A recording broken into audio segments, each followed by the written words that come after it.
सबसे पहले और बड़ी खबर यह है कि बलूचिस्तान में जो ज़ियारत के शोहदा हैं जिन्हें सड़कों पर रखा हुआ था गुज़िश्ता एक हफ्ते से ज़ायद हो गए, अब वहाँ पे हुकूमत और लवाहिकीन के बीच में मुआहदा तय पा गया।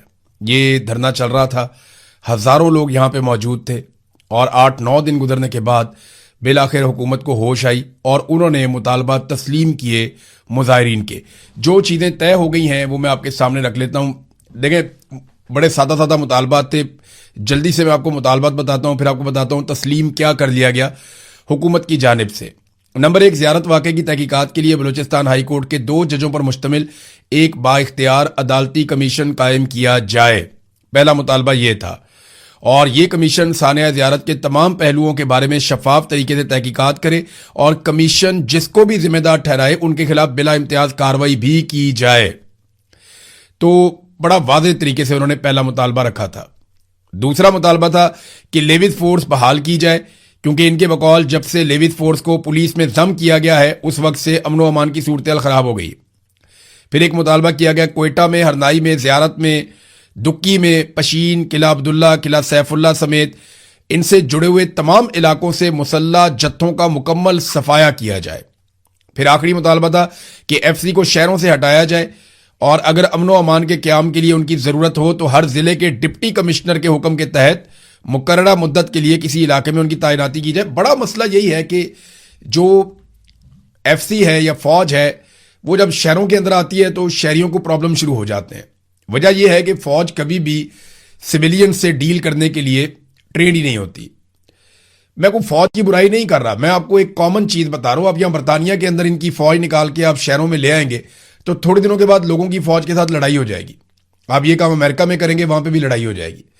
फौज क्योंकि हमेशा कंटोनमेंट्स में रहती है, फौज छावनियों में रहती है, फौज जो है वो अपनी बैरक्स में रहती है या बॉर्डर्स पे रहती है, उसकी ट्रेनिंग नहीं होती सिविलियंस को डील करने के लिए।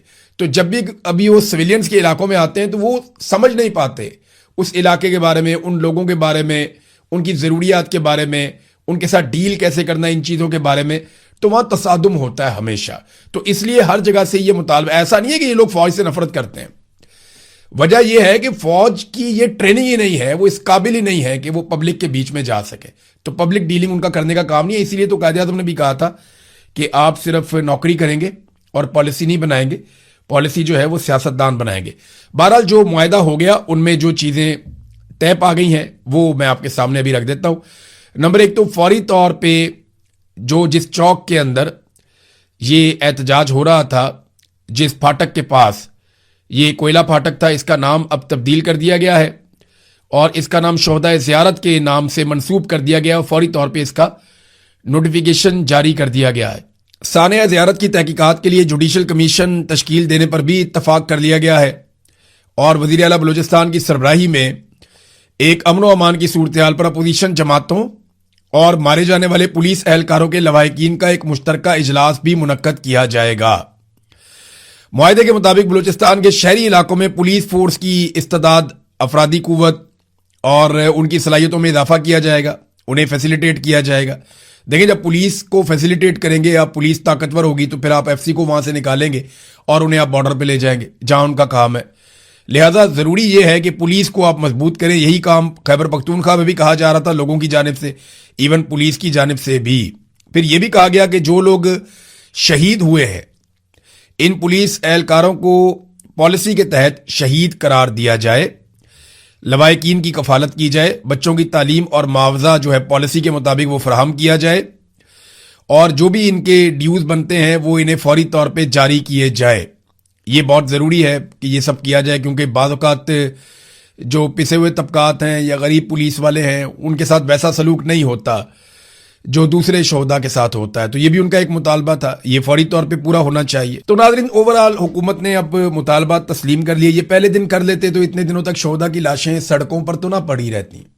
बहरहाल देर आए दुरुस्त आए, हुकूमत ने मुतालबा तस्लीम कर लिए। पहले ये ढिटाई पे उतरे हुए थे कि जी हम बात नहीं मानेंगे, हम इसका जुडिशल कमीशन नहीं बनाएंगे, हम इसके ऊपर कोई इंक्वायरी नहीं करवाएंगे, हम जो है वो शोहदा का जो उनका इज्जत और उनकी जो तकरीम है वो उनको नहीं देंगे, लवाहिकीन की बात भी नहीं सुनेंगे। लेकिन वो लोग डट गए। हुकूमत को लगता था 2 दिन, 4 दिन, 5 दिन में ये लोग चले जाएंगे, लेकिन जब दिन काफी बढ़ गए तो फिर हुकूमत को सरेंडर करना पड़ा शोहदा के लवाहिकीन और धरना देने वाले लोगों के सामने। तो अब जो शोहदा है उनकी तदफीन होगी। लेकिन अफसोसनाक सूरत हाल यह है कि बलूचिस्तान में इस वक्त भी जबरी गुमशुदगियों का सिलसिला जारी है। चंद सहाफ़ी जो हैं वो भी गायब हो गए हैं। चंद नौजवान, यानी रोजाना दो तीन खबरें आती हैं कि नौजवान बलूचिस्तान से लापता कर दिए जाते हैं। और ये जो जबरी गुमशुदगियां हैं इनका सिलसिला पहले भी जारी था, लेकिन अब बहुत तेज कर दिया गया है।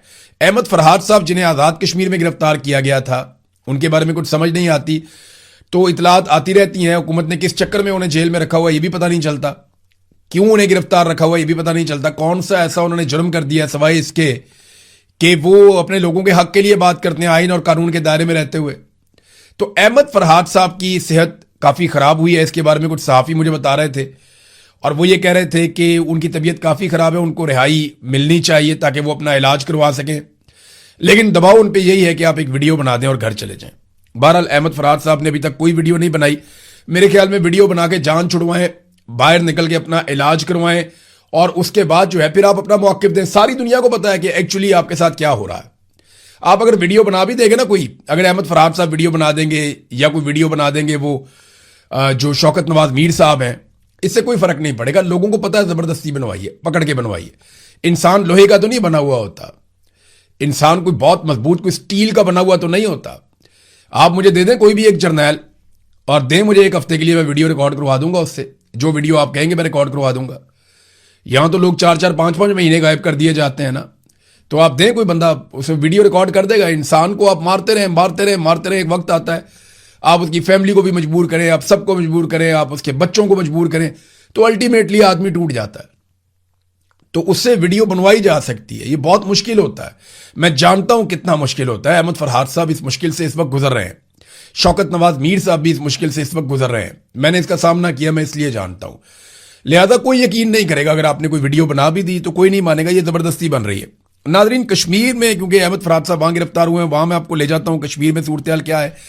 दरअसल हुआ क्या मैं आपको बताता हूं। जो ओवरसीज बीच में बंदे डाले गए ना, उन्होंने आकर कहा कि जनाब हमें भेजा है आसिम मुनीर साहब ने और आसिम मुनीर साहब का मैंडेट हम लेकर आए।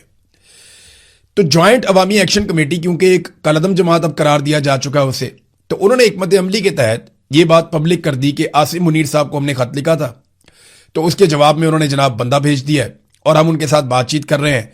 लिहाजा हमने अपना लॉन्ग मार्च मुलतवी कर दिया है और अब हम यहां पे धरने पे बैठे हैं और इंतजार करेंगे 22 तारीख तक। अब जब मेरा राब्ता हुआ उन लोगों से, वो कहते हैं जी हमारे साथ जो कुछ हुआ वो सारा कुछ हम बताएंगे, हमारे साथ जो वादे और दावे किए गए और जिस जिसका नाम लिया गया हम वो भी बताएंगे, लेकिन हम 22 तारीख तक इंतजार करेंगे। अगर 22 तारीख तक हमारे मुतालबात तस्लीम कर दिए गए और कश्मीरियों को उनके हकूक मिल गए तो फिर सूरत कुछ और हो जाएगी। लेकिन अगर 22 तारीख तक सूरत जूं की तूं रहती है और इसी तरीके से डिटाई दिखाई जाती है, तो ना सिर्फ हम हकायक सामने रखेंगे बल्कि हम अपने अगले लायामल का ऐलान भी करेंगे। तो ये आसिम मुनीर साहब के साथ प्रॉब्लम एक ये भी बन गई ना कि वो कलदम जमात करार दिया गया उसको, और उसके साथ अगर वो अपने नुमाइंदे भेजकर बातचीत करेंगे तो ये एक और इशू बन जाएगा। लिहाजा फौरी तौर पे इसीलिए तरदीद भी करवाई गई। बिलावल जो है वो कश्मीर से वापस आ गए हैं। जो मिशन नूरा कुश्ती है बिलावल का, वहां पे PMLN और पीपल्स पार्टी की नूरा कुश्ती, वो नाकाम हो गया क्योंकि PMLN आई नहीं सामने और बिलावल अपोजिशन होने का ड्रामा कर रहे थे। हालांकि वो वहां पे हुकूमत में है, बिलावल के पास आजाद कश्मीर की हुकूमत है। ये जितनी पाबंदियां लगी हैं, सरों के ऊपर इनाम रखे गए हैं, जितनी फोर्सेज वहां पे बुलाकर कत्लेआम किए गए हैं, ये सब बिलावल की मर्जी से हुआ। और बिलावल की पार्टी पाकिस्तान पीपल्स पार्टी, जिसकी हुकूमत भी आजाद कश्मीर में, उन्होंने ये सारा कुछ जुल्म वहां पे आजाद कश्मीर में किया। बहरहाल बिलावल 3 दिन तक रहे आजाद कश्मीर में और मुजफ्फराबाद में जलसा किए बगैर या कोई कॉर्नर मीटिंग किए बगैर मुजफ्फराबाद से वो वापस आ गए बिलावल। हो सकता है दोबारा चले जाएं, कोई एस्टेब्लिशमेंट से इजाजत मिल जाए। लेकिन जो इंफॉर्मेशन आ रही है वो ये आ रही है कि लोगों में गर्मजोशी कोई नहीं है और आजाद कश्मीर के लोग इन इंतखाबात में बिल्कुल दिलचस्पी नहीं ले रहे। और बिलावल को इस बात का भी आइडिया है कि लोगों की तरफ से रद्द-ए-अमल आ सकता था। बहुत मुमकिन है किसी जगह पे कोई बंदोबस्त किया जाए, कोई माहौल बनाया जाए और वहां पे बिलावल जरदारी को हेलीकॉप्टर के जरिए से उतार कर कोई एक इंडोर किस्म का या एक मखसूस बंद माहौल के अंदर सिक्योरिटी के हिसार में एक आधा जलसा और करवा दिया जाए बिलावल का, ताकि पीपल्स पार्टी को कश्मीर में हुकूमत बनाकर दी जा सके। लेकिन अभी ऐसा कुछ दिखाई नहीं दे रहा। देखिए ना, पीएमएलएन तो आई नहीं मैदान में। नवाज शरीफ, जिनके बारे में कहा जाता है पाकिस्तान का 3 दफा वजीर आजम भी हो रहे हैं, उनके बारे में कहा जाता है उससे बड़ा लीडर कोई नहीं है, तो नवाज शरीफ आजाद कश्मीर में आ भी नहीं सके। इससे पहले वो गिलगित बल्तिस्तान में आए नवाज शरीफ साहब, लोगों ने बिल्कुल रिस्पॉन्ड नहीं किया और मियां साहब को गिलगित बल्तिस्तान का दौरा अधूरा छोड़कर जाना पड़ा। अब मियां साहब जो है वो आजाद कश्मीर आ ही नहीं पा रहे। नवाज शरीफ को इस वक्त कंपेन के लिए आजाद कश्मीर जाना चाहिए था। कुछ अर्सा पहले उन्होंने आजाद कश्मीर के लोगों से मुलाकात की, जब टिकटों की तकसीम हो रही थी तब भी उन्होंने बातचीत की, और मियां नवाज शरीफ ने आजाद कश्मीर के लोगों को कहा कि मैं खुद आऊंगा आपकी कंपेन चलाने के लिए। अब वो बार बार बुला रहे और मियां साहब किधर गायब हैं, किसी को कुछ पता नहीं। मियां साहब आजाद कश्मीर कंपेन के लिए जाने की बजाय इधर उधर की गेम कर चुके हैं और मियां साहब नहीं जा रहे आजाद कश्मीर, क्योंकि उन्हें आइडिया है कि वहां पे लोग टमाटर मारेंगे या वहां पे लोग ऐसी बेइज्जती करेंगे या पब्लिक रिस्पॉन्ड नहीं करेगी तो एक नई मुसीबत बन जाएगी। सिक्योरिटी इश्यूज हैं, बिलावल भी आगे, हो सकता है बिलावल को दोबारा मौका मिल जाए क्योंकि बिलावल को वहां पे हुकूमत भी बनाकर देनी है। फजलुर रहमान साहब के हवाले से जो एक उनकी और एस्टेब्लिशमेंट की नूरा कुश्ती चल रही है वो अभी जारी है। देखिए, मैं नूरा कुश्ती उसको क्यों कह रहा हूं, उसकी वजह यह है कि फजलुर रहमान साहब ने अभी तक फॉर्म 47 पर मिलने वाली जो जाली नशिस्तें हैं वो वापस नहीं की। ना उन्होंने एमएनए की सीटें छोड़ी हैं जो उनको जाली दी गई फॉर्म 47 पे, ना उन्होंने सेनेटर्स की वो सीटें छोड़ी हैं जो जाली सीटों के जरिए से उनको मिली, और ना उन्होंने सूबाई असेंबली की सीटें छोड़ी हैं, और ना ही फजलुर रहमान साहब ने वो मखसूस नशिस्तें वापस की हैं जो पाकिस्तान तहरीक इंसाफ से माले गनीमत के तौर पर छीन कर इस जाली सरकार ने और एस्टेब्लिशमेंट ने फजलुर रहमान साहब को तोहफे में दी थी। तो फजलुर रहमान साहब अगर तो वो चाहते हैं कि ये समझा जाए, ये मान लिया जाए कि फजलुर रहमान साहब एंटी एस्टेब्लिशमेंट हैं, तो फिर फजलुर रहमान साहब को फौरी तौर पे वो तमाम चीजें वापस करनी होंगी जो एस्टेब्लिशमेंट ने तोहफे के तौर पे फजलुर रहमान साहब को दी हुई हैं। चीजें वापस करें ताकि लोग ये समझें कि फजलुर रहमान साहब इनकलाबी हो चुके हैं। लेकिन अगर इमरान खान का मुकाबला करना है तो फजलुर रहमान को बहुत लंबा सफर तय करना पड़ेगा। हो सकता है आजकल में फजलुर रहमान पे कोई मुकदमा दर्ज कर दिया जाए, हो सकता है गिरफ्तार कर लिया जाए, हो सकता है थोड़ा प्रेशर डाला जाए और फजलुर रहमान को हीरो बनाने की कोशिश की जाए मजीद। लेकिन लोग पता कब मानेंगे? लोग तब मानेंगे जिस दिन फजलुर रहमान को और उनके सारे भाइयों को नाअहल कर दिया जाएगा, उनके बेटे को इलेक्शन के लिए नाअहल कर दिया जाएगा। जिस दिन फजलुर रहमान साहब की पार्टी में 15-20 हज़ार लोगों को इकट्ठा गिरफ्तार कर लिया जाएगा, कोई 35-40 हज़ार अफराद के ऊपर FIR हो जाएंगी, जिस दिन फजलुर रहमान पे 300 मुकदमा दर्ज हो जाएंगे, जिस दिन फजलुर रहमान साहब की फैमिली को गिरफ्तार कर लिया जाएगा, जिस दिन फजलुर रहमान साहब की पार्टी के कारकुनान 8-8, 10-10 हज़ार की तादाद में पकड़ के जेलों में भर दिए जाएंगे, जिस दिन फजलुर रहमान साहब की पार्टी के लोगों को जबरी तौर पर गुमशुदा किया जाएगा, उनकी पार्टी का इंतखाबी निशान छीन लिया जाएगा, उनकी पार्टी की रजिस्ट्रेशन खत्म कर दी जाएगी और उनकी पार्टी के लोगों को अगवा करवा के उनसे बयान दिलवाए जाएंगे कि मेरा फजलुर रहमान साहब की पार्टी से या फजलुर रहमान से कोई ताल्लुक नहीं है, पाक फौज जिंदाबाद। जब इस किस्म के बयानात आएंगे तो फिर हमें लगेगा कि शायद अब फजलुर रहमान साहब इमरान खान साहब वाले रास्ते पे चल रहे हैं या वो इनकलाबी बनने जा रहे हैं। जिस दिन फजलुर रहमान समेत उनकी सीनियर क़यादत सारी की सारी जेल में चली जाएगी ना, जब फजलुर रहमान साहब को जेल में बिल्कुल ऐसे रखा जाएगा जैसे एक कैद तन्हाई है, फजलुर रहमान साहब किसी को मुलाकात नहीं कर पाएंगे, ना उनकी आप तस्वीर देख पाएंगे, ना आप उनकी वीडियो देख पाएंगे, ना आप फजलुर रहमान साहब का कोई आवाज सुन पाएंगे, तो फिर ऐसा महसूस होगा कि जैसे फजलुर रहमान साहब अब इनकलाब के रास्ते पे चले। तो फजलुर रहमान साहब के लिए मशवरा यह है कि यह बहुत लंबा और कठिन सफर है, आपसे नहीं होगा। आपने बड़ी पुरसाइश जिंदगी गुजारी है, आप स्टेटस को का हिस्सा है, आपके बड़े अच्छे ताल्लुकात हैं सबसे, आप ताल्लुकात बनाकर रखें, लोग आपकी बातों में नहीं आएंगे। ये नूरा कुश्ती कुछ भी नहीं बेचती। अगर आपने इमरान खान बनना है तो इमरान खान वाली कुर्बानियां आपको देनी पड़ेंगी। नंबर 2, अगर आप ये कहते हैं कि आप इनकलाबी बन गए हैं तो मिलिट्री एस्टेब्लिशमेंट की तरफ से दिए गए तोहफे यानी फॉर्म 47 की सारी सीटें, चाहे वो सेनेट की हैं, कौमी असेंबली की हैं, सूबाई असेंबली की हैं या मखसूस नशिस्तें हैं, वो सारी नशिस्तें आप वापस करें और साथ ही साथ आप 26वीं और 27वीं आईनी तरमीम के लिए और पाकिस्तान में रजीम चेंज ऑपरेशन करने के लिए इमरान खान साहब से और पूरी कौम से माफी मांगें। तो फिर तो फजलुर रहमान साहब बात बन जाएगी। देखिए, फजलुर रहमान साहब की जगह जो असल में बंदा लड़ाई लड़ गया ना, वो जावेद हाशमी साहब है। जावेद हाशमी साहब को गिरफ्तार किया गया, 79 साल उनकी उम्र है, यानी 80 साल के होने वाले हैं। उनकी सालगिरह का दिन था और जिस दिन उनकी सालगिरह थी उस दिन जावेद हाशमी साहब को उनके घर से गिरफ्तार किया गया। ये आदमी वाकई अपने जमीर का कैदी है, ये वाकई एस्टेब्लिशमेंट का बागी है और मुजामत का एक मीनार है। जावेद हाशमी। आप देखें ना, नवाज शरीफ कितना बदकिस्मत है। इस आदमी ने, नवाज शरीफ जब मुल्क छोड़ के चला गया डील करके परवेज मुशर्रफ से, तो यह आदमी तब भी डटा रहा, ये खड़ा रहा नवाज शरीफ के साथ, इसने लंबी जेलें काटी। लेकिन आज उसी नवाज शरीफ की बेटी की हुकूमत है पंजाब में, और भाई की हुकूमत है वफाक में, और उसी जावेद हाशमी को उसके घर से गिरफ्तार किया जाता है। कमाल नहीं कर दिया नवाज शरीफ ने, नवाज शरीफ की बेटी ने और उसके भाई ने। ये बेफैज खानदान है। ये कल को, अभी ये बाजवा के खिलाफ बोलते हैं, इससे पहले औरों के खिलाफ बोलते थे, मुशर्रफ के साथ डील की, फिर मुशर्रफ के खिलाफ बोलते रहे, अभी ये कल को आसिम मुनीर के खिलाफ भी बोलेंगे। आजकल तो ये हर वक्त ये कहते हैं ना, आसिम मुनीर ये हैं वो हैं, कल को ये आसिम मुनीर के खिलाफ भी बोलेंगे, आप ये याद रखिएगा। जावेद हाशमी साहब ने जो आखिरी ट्वीट किया, वो ट्वीट जावेद हाशमी साहब का जर्नैलों के बारे में था, और उन्होंने कुछ मिसालें देकर याया खान की या बाकी जर्नैलों की उन्होंने बताया किस तरीके से पाकिस्तान को तबाह बर्बाद किया गया, और उन्होंने कहा कि आज भी उसी रास्ते पे आप लोग चल रहे हैं। तो उसके बाद अचानक से फिर गिरफ्तारी के लिए सारा सिस्टम मुतहर्रिक हो गया, और बिलाखिर जावेद हाशमी साहब को गिरफ्तार कर लिया गया। अगर कोई इस वक्त इनकलाबी है तो जावेद हाशमी है, मौलाना फजलुर रहमान नहीं है। 1000 मौलाना फजलुर रहमान निकलते हैं एक जावेद हाशमी में से, और जावेद हाशमी अपने मुंह से कह चुके हैं कि जो तकलीफें और जेल इमरान खान ने काटी है, मैंने कभी नहीं काटी, या इतनी तकालीफ तो हमने भी कभी नहीं देखी। नाज़रीन, पेट्रोलियम मसनूआत की कीमतों में इजाफा कर दिया गया। लगे हाथों में आपको बता देता हूं कितना इजाफा किया गया, कैसे इजाफा किया गया। एक नया फॉर्मूला लेकर आई है हुकूमत। एक तो जो डीजल है उसकी कीमत में इजाफा किया गया 31 रुपए से जायद, और पेट्रोल 5.5 रुपए। तो 31 रुपए से जायद डीजल की कीमत में इजाफा किया गया उस वक्त जब किसान को डीजल की जरूरत होती है। बहरहाल इन्होंने इजाफा कर दिया और आम आदमी की कमर में एक और छुरा घोंप दिया। लेकिन एक नया काम भी किया इन्होंने किया यह कि अब रोजाना की बुनियाद वाला फार्मूला है। यानी पहले तो यह होता था ना कि 15 दिन के बाद पेट्रोलियम मसनूआत की कीमतें कम होंगी या ज्यादा होंगी तो उसका फैसला हो जाता था, लेकिन अब रोजाना की बुनियाद पर यह फैसला हुआ करेगा।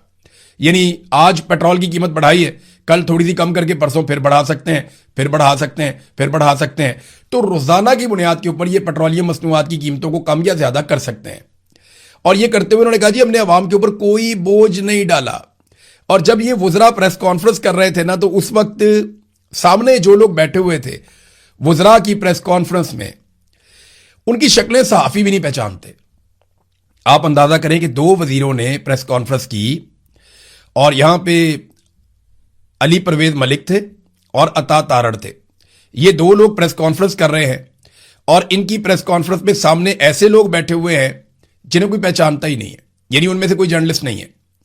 इस्लामाबाद के जर्नलिस्ट से मैंने पूछा, मैंने कहा ये कौन लोग हैं? उन्होंने कहा यार पता नहीं, ये कोई मुलाजिम है किसी महकमे के, इनको लाके यहां बैठा दिया है और सहाफियों के बगैर ही इन्होंने प्रेस कॉन्फ्रेंस खड़का दी है। यानी अब ये सहाफियों से भी डरना शुरू हो गए, इनके ये हालात हो गए। तो अपने चंद बंदे छोटे मोटे बुला के तो इन्होंने ये प्रेस कॉन्फ्रेंस कर दी, जनाब अब रोजाना की बुनियाद के ऊपर हम पेट्रोलियम मसनूआत की कीमतें बढ़ाएंगे, आम आदमी के ऊपर हम बोझ नहीं डाल रहे। ये एक तरफ दावा, और दूसरी तरफ लेवी कितनी है? 80 रुपए। 80 रुपए तो इजाफी लेवी वसूल कर रहे हैं, बाकी टैक्सेस अलग है, और कह रहे हैं कि हम आम आदमी पे बोझ नहीं डाल रहे टैक्सों का। तो ये क्या डाला हुआ है अपने आम आदमी के ऊपर? तो अब ये करेंगे ये कि आलमी मंडी में जैसे ही थोड़ी सी कीमत बढ़ेगी ना, उसी दिन पाकिस्तान में बढ़ा देंगे, और जैसे ही आलमी मंडी में कीमत कम होगी ना, तो ये कहेंगे जी 15 दिन बाद पेट्रोल आएगा, हम कम करेंगे। यानी 1.5 महीने का स्टॉक हमारे पास पड़ा हुआ है।